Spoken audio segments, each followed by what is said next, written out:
If everyone could take their seats, please. The chair would like to call to order tonight's regular meeting of CUSD 201 Board of Education, today, January 8th, 2019, and roll call, please. Mr. Armstrong. Here. Mrs. Charlton. Here. Mrs. Coyle. Here. Mr. Price. Here. Mr. Rudy. Here. Mr. Strohmeyer. Ms. Wilson. Here. Thank you. If we could stand for the Pledge of Allegiance, please. I Pledge allegiance to the flag of the United States of America and to the republic for which it stands, one nation, under God, indivisible, with liberty and justice for all. Okay, the first item on the agenda is approval of minutes. The chair will entertain a motion to approve the minutes of the December 11th, 2018 regular meeting of the Board of Education as presented. So moved. Second. All in favor? Aye. I Any abstain. opposed? I'm sorry. Any opposed? And then I abstain. Gary abstains. Okay, motion granted. The chair will enter a motion to approve the minutes of the closed session of the December 11th, 2018 regular meeting of the Board of Education as presented. So moved. Second. All in favor? Aye. Any noes? And I abstain. And Gary abstains. Okay, are there any public comments? All right, I forgot to ask. Thanks. The consent agenda, any comments, concerns? All right. The chair will entertain a motion to approve the consent agenda as presented. Number 1, personnel recommendation, employment of licensed staff. Alexander Damjanovich, thank you. Long-term mathematics substitute, Westmont High School. Stipend position, Teresa Puskar, choreographer, Westmont High School. 2, disposal of equipment. 3, approval of student tour requests. And 4, approval of additional 2018 expenditure report. So moved. And roll call, please. Ms. Wilson. Yes. Mr. Armstrong. Yes. Mrs. Coyle. Yes. Mr. Price. Yes. Mr. Rudy. Yes. Mrs. Charlton. Yes. Thank you. Okay, the first item under discussion is presentation of monthly financials. The November financial statements are attached for your review. We received $156,000 from the state during the month of November. $120,000 of that was for the evidence-based funding, and $31,000 represented fiscal year 18 payments that we're still receiving. There's still $4,500 of fiscal 18 payments yet to be paid to us, and there's $230,000 of fiscal year 19 payments that are vouchered but have not been released. We received another installment of the 2017 tax levy in the amount of $424,812. So total property taxes collected to date are $23,354,000, and that's a 98.99% collection rate, which is just slightly higher than at that time in the past 2 years. They were 98.65 and 98.24% collected. In the Ed and Tort funds, we received $31,000 of fiscal year 18 payments and $124,000 of fiscal year 19. And again, we still have some FY18 payments vouchered but not received, and $74,000 of fiscal year 19 payments vouchered but not received at this time. And then the transportation fund, the state owes us $156,000 for fiscal year 19 payments. As far as expenditures go, they're comparable to prior year averages in the Ed fund. And the O&M fund was 36.89% spent to date compared to 34% at the same time last year. And then in the transportation funds, that varies from year to year. We should be pretty much caught up by January with payments for our transportation bills. We're finally starting to get them figured out with the new vendor. We also have $20.6 million of funds invested right now, and we've earned interest in the amount of $146,000 to date. So we're starting to see that the returns are still low, but much better than they have been in prior years. Does anybody have questions? No. Okay. Thank you. Okay, we are pulling policy first reading for either the next meeting or the meeting after that. Okay, the next item to discuss is the budget staffing timeline. Included in the board book is the budget staffing timeline for the 2019-20 school year. It's hard to believe we just resumed school and we're already looking at next year, but that's how the process works. So I included for you the various steps we'll be following as we kind of get eventually to September, when the public hearing and adoption of the budget will officially take place. And the first part of the schedule is primarily the administrative team looking at enrollments and staffing. Kim's doing projections on what we think our revenue is going to be and where she sees some of our expenditures ending up. On March 12th, the Finance Committee will meet to kind of take a look at some of that information. And then there's also, prior to that, I should have mentioned, on February 26th, we usually come to a board meeting and ask the board if they have any ideas of things that they would, if possible, could be incorporated into the budget. And so we'll be looking for that input on February 26th. The Finance Committee will meet on March 12th to take a look at the progress so far. And then on March 19th, that's when, as an admin team, we make recommendations to the board.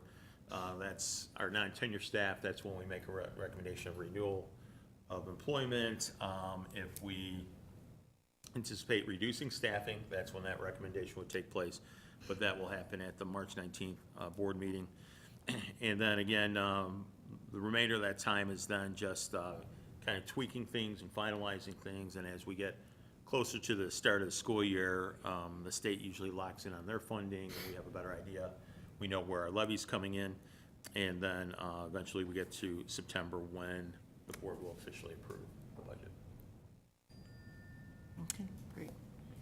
Any comments? All right, thank you for this. Okay, the next item to discuss is school safety.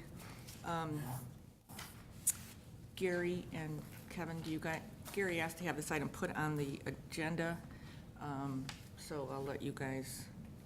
Would you want, Sure, I can kick it off, Gary, and then you can. that's fine. But basically, the concerns that have kind of surfaced on social media have been about the student arrival and student departure at Miller and Manning. And there are two different issues that occur. At Miller, it's not the school families that are concerned. They know the routine. Trowbridge is one way. You can only head, would be eastbound on Trowbridge at the start of the school day and end of the school day.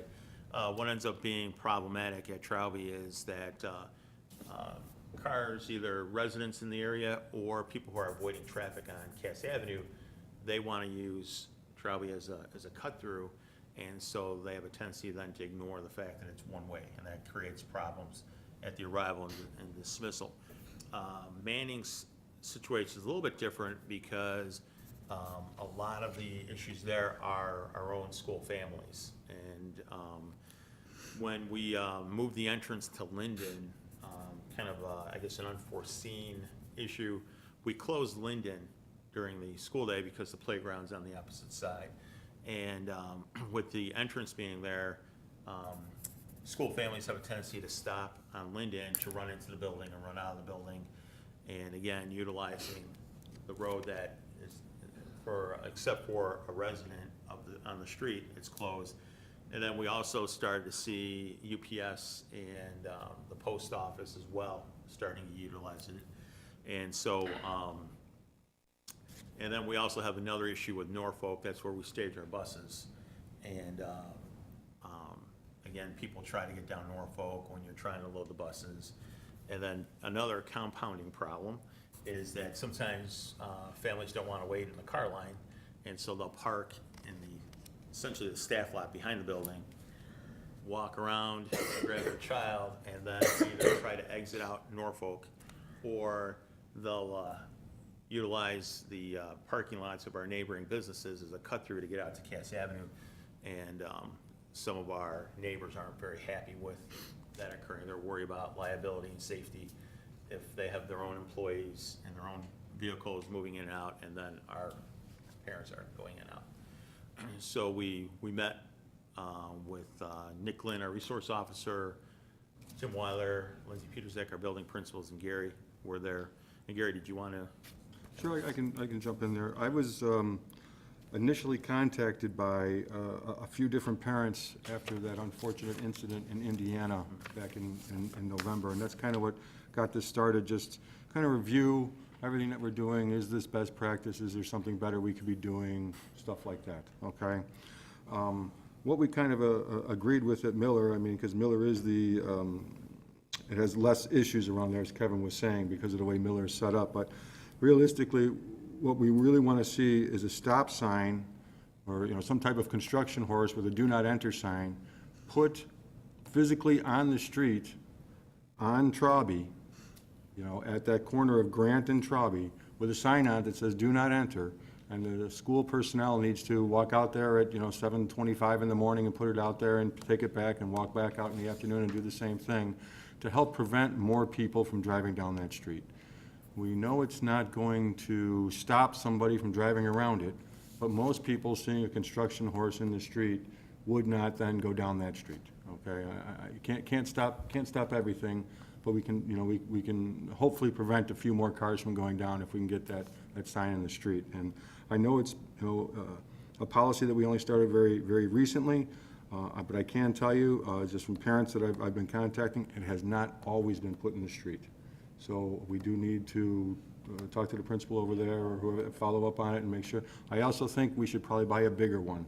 The one that's there is pretty small, okay? Just a regular sized construction horse would be fine, but something a little larger, I understand that today it might have gotten blown down in the wind. Right. So, because it's not a very big sign that we have out there right now, so I think parents, and if the board agrees, I think we need to get some type of a larger sign there. Can you back, what is it right now? Right It's now, just a like, small sign like like this this, but it's a very small sign.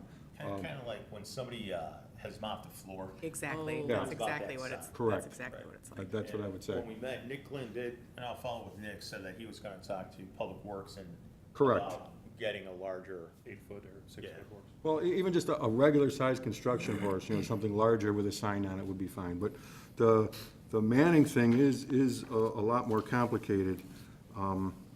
At that meeting, Detective Glynn, had commented that he would like to see all the students get off on the Linden side of the street. Now, I understand we can't make all parents get into the car line, and you're always gonna have walkers coming to school and kids that wanna ride their bikes and things like that. So I understand that not everybody's gonna get off there, but if I can make a personal plea to parents to please give yourself a few more minutes in the morning, get yourselves in that car line so that we can, increase the safety for the students around the buildings. I think that would be very important.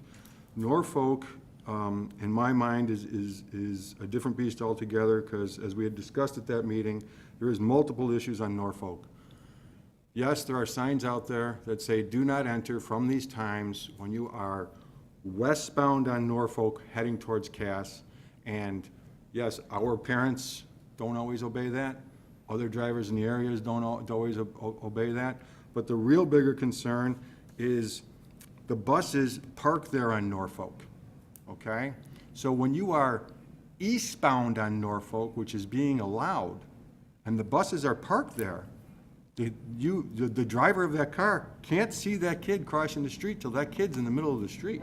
Now, we had talked about this with Detective Glynn, and he had said, well, the only way we can close eastbound Norfolk would be if we talk to the village.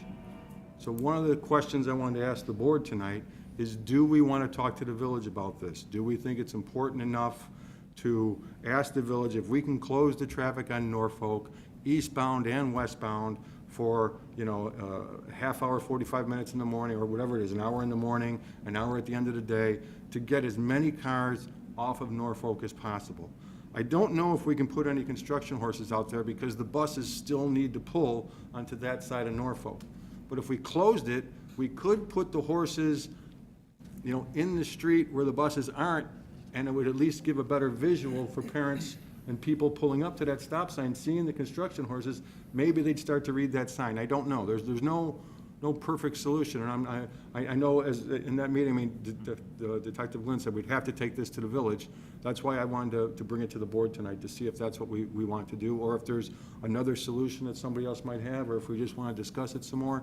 But that is a real issue. Additionally, the behind Manning is being utilized in the morning to drop students off. Now, Kevin, I saw your letter today, and thank you for putting it out. I actually thought it was gonna go out before Christmas break, but it doesn't really address, it doesn't talk about the Miller situation at all, so I would like maybe a new letter to go out addressing the Miller situation, make it go to Miller and Manning parents, so everybody kinda knows what's going on.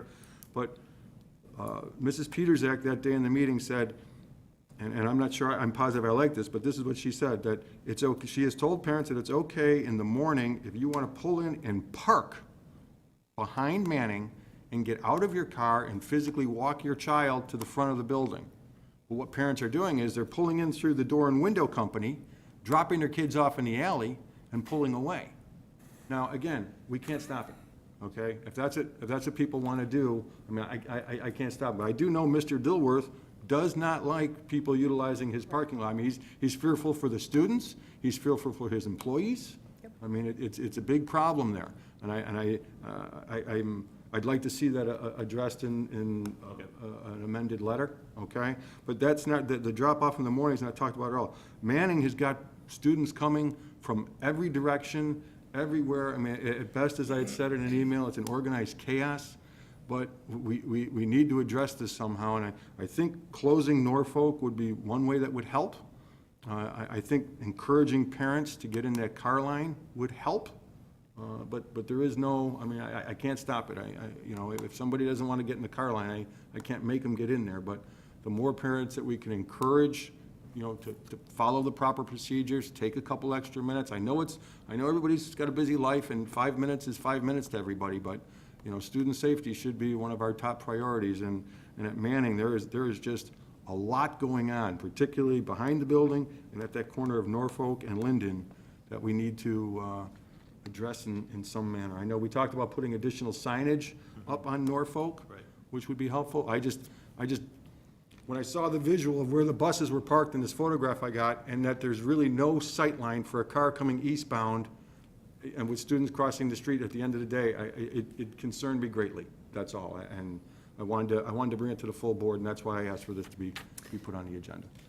Gary, first of all, thank you, and Kevin and Nick Glenn And everybody that was at the meeting, yes. principals for doing this, because some of these issues have kind of been ongoing for a while, and I love the fact that this was a proactive discussion. So I just have to say thank you for that.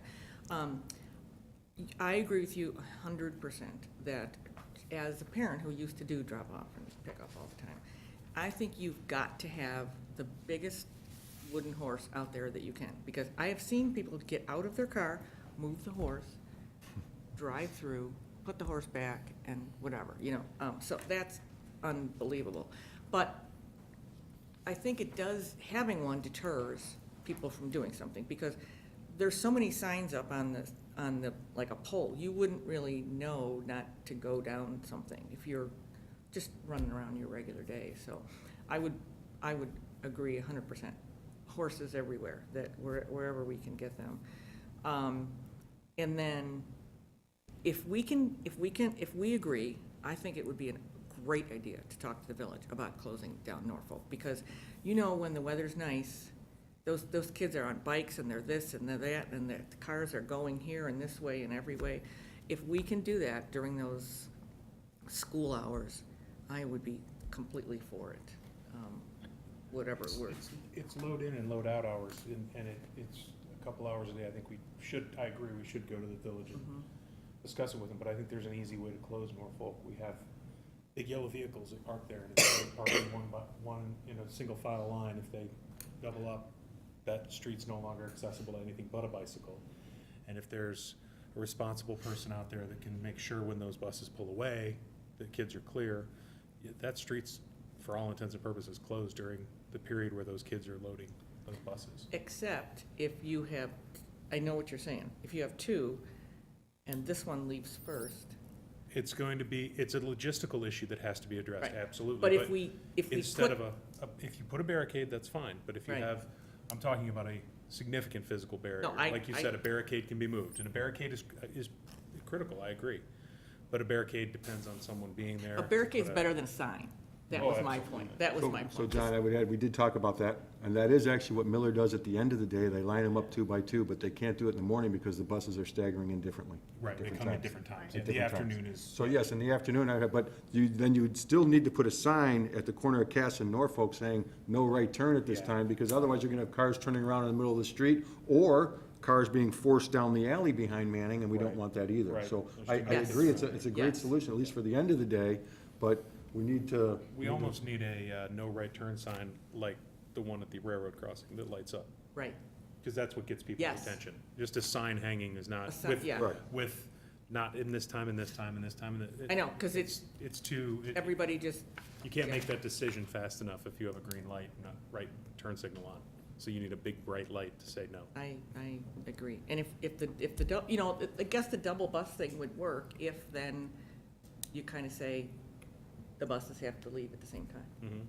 Well, leaving, at the end of the day, they probably That's do. easy, At the yeah. end of the day, they just wait till they're all full, and then you all pull away. It's just in the morning, you're still gonna have cars coming down, and Yeah. that's still problematic. Right, Okay. absolutely. Still need a Absolutely. barricade. Yeah, I think you're not gonna avoid the barricade. Yeah, I think we should petition the city to I agree. close it. Yeah, I would say definitely talk to the village about it. There's only the one, looks like the one entrance from the, kind of the back lot of the bank there. That's a business entrance that they might be concerned about, but I don't know if that gets a lot of traffic at that particular hour, especially in the morning. There's a lot of parents that park in that parking lot. Yeah. So there's the traffic there coming out of that parking lot, is the parents that park there to avoid the car line. Yeah, but whatever you do in the morning and the afternoon should probably be consistent, so you don't try to do 2 buses and this, and then a barricade in the morning, just so everything is consistent and looks the same for the people in the community that see, oh, the barricade's up, we can't go, so it's not confusing in any way. But, yeah, definitely talk to the village about it. And I guess the one thing we'd have to think about too is like Wednesday early dismissals, Right. just because that's a, Yeah, that was one thing that Mr. Weiler had brought up, that the signs are actually inaccurate on Wednesday. I don't know if we can add any more times on Wednesday, but the signs are inaccurate on Wednesday because the classes get out earlier. right. So having the physical Physical thing, Physical barrier, Right. Yeah. correct. just, Yeah, that barricade's Yeah, I great. think it needs a real big barricade. And I know when I cut off Ogden to come on this side, it's kind of like a learned behavior at Miller. You know that you're not supposed to go that way on that street. And I think that it's just, needs to be a habit, and if it needs to come from the village through the district newsletter, through the PTOs, just so that all the parents know the same thing. It's, the kids' safety is certainly critical for all of us, so. so we're talking two things here then. So Miller, someone is gonna get Right, a we need a much better sign, bigger, better sign at Miller. something is better than nothing. Right, So right. But I'd say a something couple better. real horses, how about that? So that on Trowbridge, because that I know people cut down, because they don't think, because of the drop-off spot, they think they can just go through, so, okay. And then Manning, so now let's talk about Manning. Would we have to go to one of the village meetings, do you think? What I would recommend, in the past, whenever we want to reach out to the village, usually it's myself, Marie, possibly another board member, and then I reach out to Steve May, and then he'll usually get the mayor. So we start first with a kind of a small group to kind of discuss it and see what the options are and the possibilities are. Well, whether- Steve may have Mike Ramsey there, I'll Public certainly Works, volunteer. Yeah, let's, you know. that works for me. So I'll reach out to Steve May Okay. and let him know, Okay. and then we'll get something set And up. if we have to, we could potentially just appear before, go before one of, asked to be on their agenda and, No, I could talk see starting about with the an safety, but- individual meeting, no, But the that's fine. smaller thing, yeah, that works, Right, that right. sounds great, does that, Kevin, you publish an article each quarter in the Westmont, the Mm-hmm. Chamber of Commerce newsletter. Can you add a Oh, couple sure. of lines in there about, you know, back to school That time would be a good- and safety, yeah. and, because that goes out to Be good. everybody in the community. Yeah. As a matter of fact, we have one due, so I can incorporate that. Add what you're writing to the parents. And I would like to see an amended letter as long as Yeah, the board yeah, I'll agrees. take care of that. Just add all the information. Yep. Okay, thank you. well, the other thing too, and not that you wanted, like, there was something put up yesterday, and someone took a picture of it, and of a business, and then they reached out to that business, whatever. You know, if we've got, like, parents who keep doing that, somebody, I don't know who it is, and it can't be Officer Glenn, he cannot be in 12 places at a Right, time. right. And we can't, you know, demand that a police officer is at every school on every day. So that's always been, people have been opining that that's what they should be doing. Right. And that's not, you know, but to, if someone can take a picture of that, and then you can at least Sure. do something for that person to do something. Of course, I'm not advocating for that, but if you've got someone who's doing it all the time, Right, that's right. that's, I don't know, it's something, Right. it's something, so. Okay, well, Can I ask, the letter you sent for Manning, did it encourage use of the drop-off and pickup Yes. lines? I mean, I guess that concerns me quite a bit, that people are kind of ignoring the fact that there's a drop-off and pickup line, and I think, you know, whatever we can do, obviously you can't force people, but Right. that procedure is there for a reason. we all have it, it's in, In your board docs, it was put there today. board docs, so Okay. you'll see it. All right, thank you. Okay, All right. anything else on that? So I'll get that set up then with Okay, Steve. great, thank you again for you guys doing all that, so. And again, I'd be happy to go to that meeting. Sure. Yeah. Yep, I'll, Good. I know Mondays You usually. know my are- Monday schedules, that's Yeah. correct. Okay, the next thing, superintendent's report. Superintendent's report, one item, we are going to have a joint committee meeting on Tuesday, January 15th at 6:30 PM in the Westmont High School Commons. And again, to familiarize our community, we started this a couple years ago. We have a finance facility committee, strategic plan committee, climate committee. We've added the bilingual parent advisory, BPAC, and public relations committee, and also we have a wellness committee. And it's an opportunity, some of these groups have been doing work already at the start of this year. So it's an opportunity to, you know, present information. Hopefully we get some of our community members there to get feedback from them. And then at the end of the evening, we all share out to kind of keep tabs on what all the groups are doing, make sure that we're all working in the same direction. And so that'll be Tuesday, January 15th at 6:30 PM in the Commons, and we always try to wrap it up by 8 o'clock. Okay. That's it. All right, are there any board reports? I just had one. I wasn't at the last meeting to share out my experience at the annual conference. As you know, I'm the delegate, so I got to sit in the room for the whole gun conversation, so that was a lot of fun. I will say that there was a lot of good points made on both sides. I understand, you know, the issue, we even discussed it, the issue really isn't, you know, should guns be allowed in the school? The issue is really more funding. And these rural districts, you know, they just don't have the funds for a resource officer. You know, given where they are in the county, there might only be 5 or 6, you know, county sheriffs or deputies in the whole county. And you know, the delay time, you know, receiving, you know, getting there is important. And that was probably the biggest point that was made, is that, you know, if you're not gonna give us this, then, you know, we need to start lobbying for more money for these communities. And that's what a lot of the larger school districts that made comments were really saying. They were saying, hey, we don't really want to have the local control to allow people to have, you know, weapons in the buildings, but we should at least be talking to the state legislature to let the state legislator know that this is a problem, and these school districts need to be given additional funding so that they can fund resource officers, okay? I just thought it was important to say that. I will say, the vote was a lot closer than everybody in the room thought it was gonna be. It was, I wanna say 179 to 203. So, you know, that just shows you that there, you know, there is a lot of rural districts out there that were in that room that, you know, consider this, you know, a major topic for them. But, you know, if we're not going to allow them the protection on the one level, then, you know, the state has to figure out a way, and the larger school districts have to encourage this in the state to, you know, come up with additional funding somehow for these rural districts that, you know, have this real need. So, it was nice to see the conversation happen. The discussion was probably, an hour and 20 long. It was finally ended when, you know, the same points were being made on both sides, back and forth. But there was a lot of passion in the room. It was nice to see. Any other board reports? I do. Yeah, go ahead, Judy.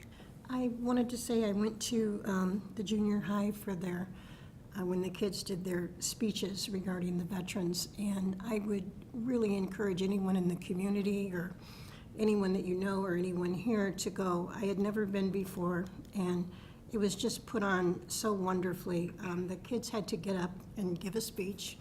We had papers to critique them on for points, and they had to target their idea, and at the end they had to give us a takeaway of some kind, and it ranged from anything from a cookie to a business card to a red, white, and blue pencil, and it was all about, each topic was about the after effects of coming back from the service. And ironically, 3 of the students, I think I sat through maybe 14, 3 of them had interviewed Mr. Jonak. So, but it was just so wonderfully done. And I have to say, I was really looking to put something on there like, oh, you know, you need to do eye contact, but they did a wonderful job.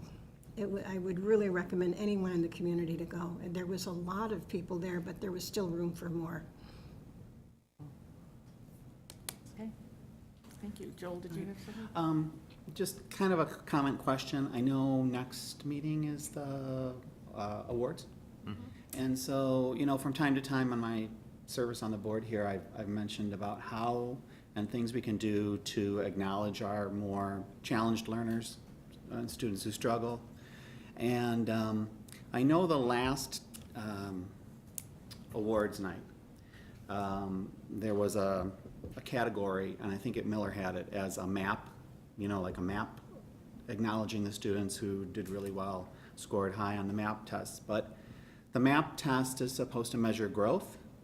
And so for our struggling learners who actually demonstrate tremendous progress, tremendous growth, it might be worthwhile thinking a little bit about using that as a tool to acknowledge progress and their success.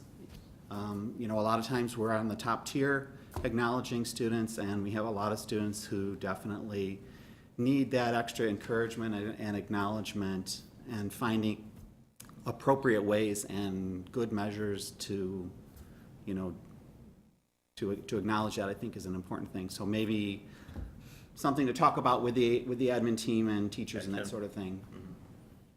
Sure. You bring up a good point, because I remember we talked a couple of years back about some of this and stuff, and so I think it is good to have a variety of things to present. So, and I know that some of the schools are doing, sometimes they'll do more than just the top tier and grades and stuff, but I think that I think we should probably look at that again. Sure, yeah, we can. Just to make sure that we are reaching More out inclusive. yes, more inclusivity. That's a good way to put it, so, yeah, that'd be great. Okay, anything else?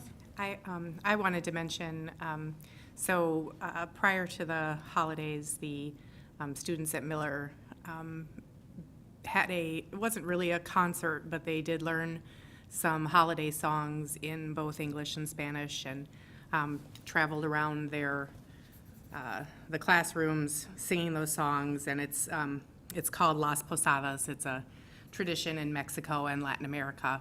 And so over the holiday break, a couple of families from the dual language program hosted a Las Posadas party on their own, invited the dual language children and their parents to come and basically go around the Veterans Park neighborhood. And it's essentially caroling, but they did it in both languages. They invited the teachers to come, so a lot of the teachers showed up and participated in that. And I just wanted to congratulate those families on taking that initiative and taking something that they had practiced in school and in the classroom and taking it into their homes and families and across the neighborhood. It was really nice. Okay. Anything? All right, then, are there any public comments? Then future meetings, there will be no school on January 21st for Martin Luther King Day. And then our next board meeting is January 22nd, and that is the school board meeting and the Student Achievement Awards. It will begin at 6:30, and it will be at Westmont High School Auditorium. The chair will entertain a motion to enter closed session for the purpose of discussing personnel issues and student discipline. So moved. Second. Roll call, please. Mr. Armstrong, Yes. Mrs. Coyle, Yes. Mr. Price, Yes. Mr. Rudy, Yes. Ms. Wilson, Yes. Mrs. Charlton. Yes. Thank you. And there is not a vote after